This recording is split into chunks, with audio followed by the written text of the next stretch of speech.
If you know anything about me, it's that I love to collect miniature things. So I'm rummaging through my collection of tiny photo frames today to paint a very special painting. Is this not the tiniest photo frame you've ever seen in your life? It does have this old photograph in it here, but it's a digital replica, so I don't feel so bad about getting rid of it. Now, since picking up this frame, I have been waiting for inspiration to strike because, firstly, what on earth do you paint in a frame so small? And secondly, what do you use to paint it? Well, we'll come back to the first point in just a second, but to paint a painting so small, we definitely needed some very special tools. And I cannot tell you how excited I was when Da Vinci reached out to me and asked me to test their newest pack of brushes. These are the watercolour brushes, and they are hands down the smallest brushes I have ever seen. Da Vinci make very special, great quality brushes, and I'm lucky enough to have some already. My partner bought me a set for my birthday a few years ago. You will have seen them all over this page. I absolutely love them and I use them all the time. But if we're going to create a lovely painting with them, we need something to paint. And with the smallest frame you've ever seen and the smallest brushes you've ever seen,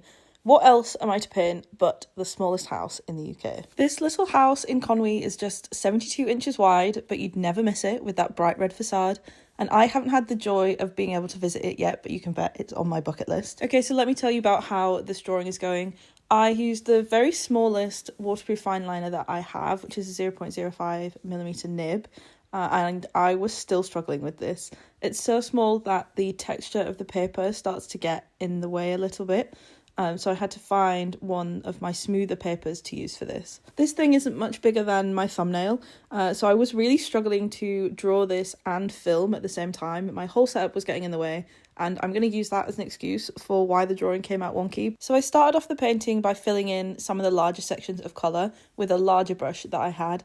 And by that I mean the smallest brush that I used to have, because these Da Vinci brushes absolutely blow that out of the water. Whenever I've used really tiny brushes in the past, I've always found it really frustrating because they don't hold much paint. I have to keep going and picking up more paint every other brush stroke.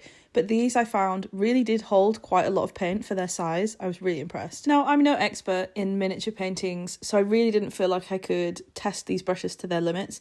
But my partner is a miniature painting hobbyist, so I'm going to hand this pack of brushes over to him. But before I do that, the last thing I had to do was sign this painting. Not my neatest signature, and I'm not sure you'd ever be able to tell it was me, but there we go. Now to pop the painting back in the frame, and isn't it just adorable? I definitely didn't consider all of the decoration on the frame, and half of the painting is covered up, but I still think it looks really sweet. Here it is on the shelf with the rest of my miniature collection. And a huge thank you again to Da Vinci for sending me the coolest brushes.